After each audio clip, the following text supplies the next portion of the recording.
What is up, YouTube? Welcome back to another video and welcome back to the channel. In today's video we're going to be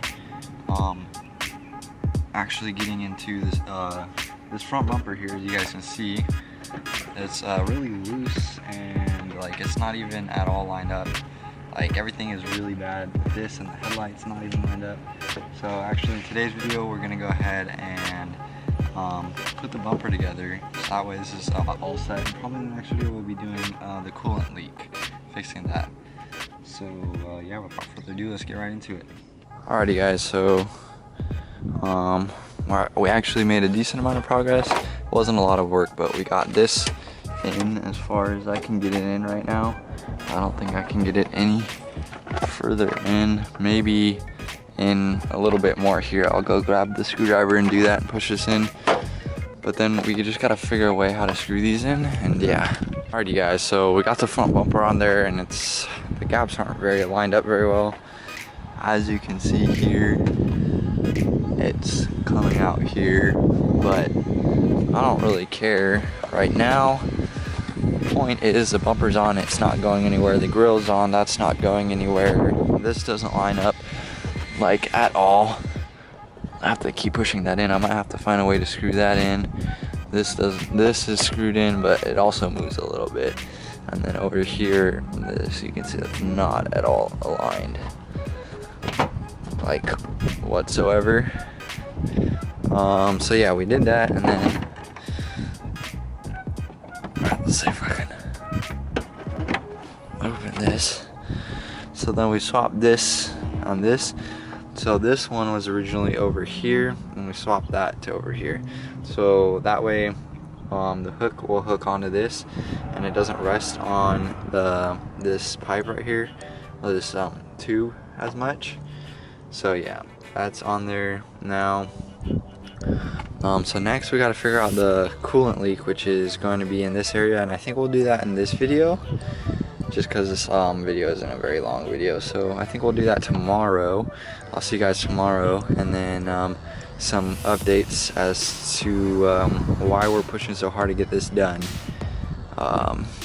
Yeah, I got some pretty big things coming up, and I'll tell you guys about that at the end of this video. But otherwise, that is going to be that.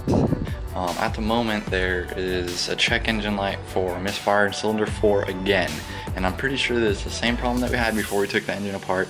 So that's what we're going to be doing right now, is trying to figure out that check engine light so that we can smog and register the car. So yeah, there's a few things I have planned to try and figure that out. And then also this week we got new tires for the car. They're going to be going on this week as well. That'll be, I think, in the next video. We'll see. I don't know. We'll see how things go. Anyways, so yeah, those are the plans for today. So let's go ahead and get right into it. And let's try and figure this out and bust this out today. So yeah, let's get right into it. Alrighty guys. Alrighty, so the first test that I want to do, so there's 3 tests that I'm going to do to try and figure this out.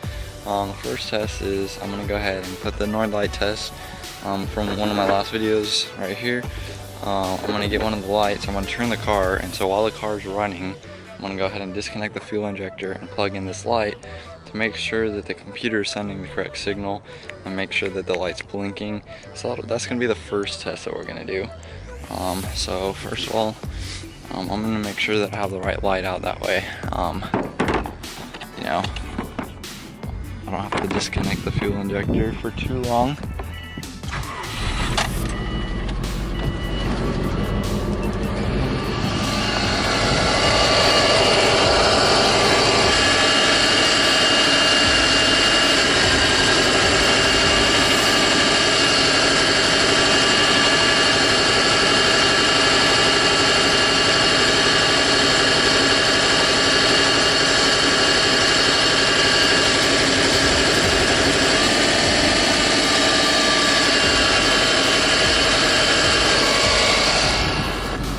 Alrighty, so 100% passed that test. Like 100%, not, I passed it. The light was blinking, you could see it. So that's not the computer, at least I don't think it's a computer. You could tell when I disconnected the fuel injector, it started misfiring pretty bad. So yeah, the next thing that we can do is we're gonna swap the fuel injector. We're gonna swap them with 2, or we're gonna put 4 and 2 and 2 and 4, swap them, clear the codes, start the car, drive it around. We're gonna have to go for a long drive.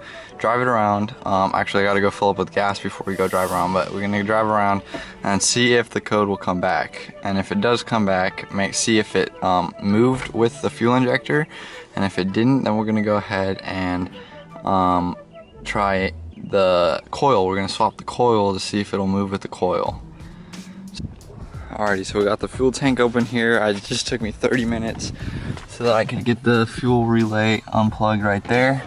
That's unplugged, so then what we're gonna go ahead and do is we're gonna get in the car and crank it until it doesn't really start anymore, and then we're gonna go ahead and swap the injectors.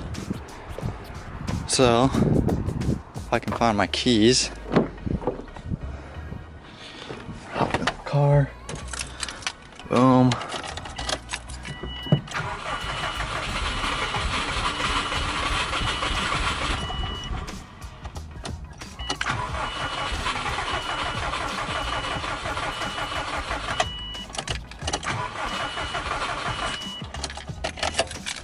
Okay, that should have gotten all the fuel pressure out. And then we're gonna go ahead and swap the injectors.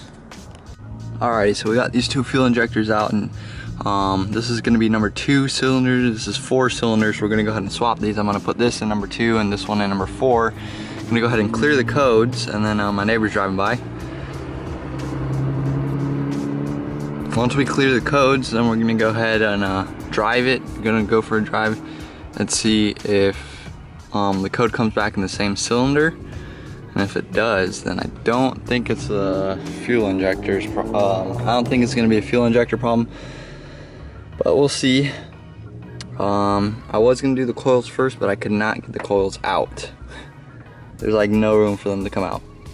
So we're gonna go ahead and swap these, put it back together, go ahead, start it, go fill it up with the gas, and then go for a drive and see if the code comes back in the same cylinder, or if it follows the fuel injector. So let's go ahead and get right into that. Alrighty guys, so swap those out, plugged in the fuel pump, and start it, make sure I'm not leaking any fuel before we go for a drive.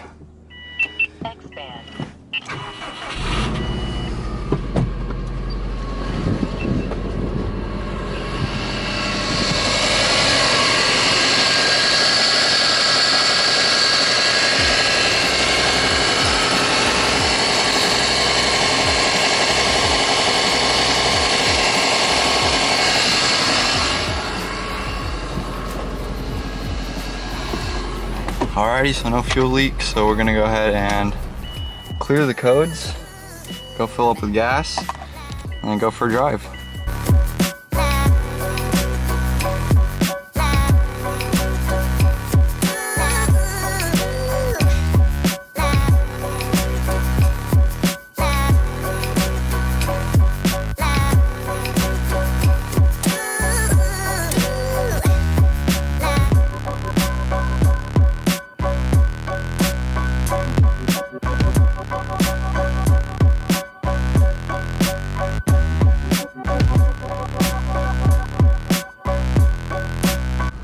Alright guys, so we're back.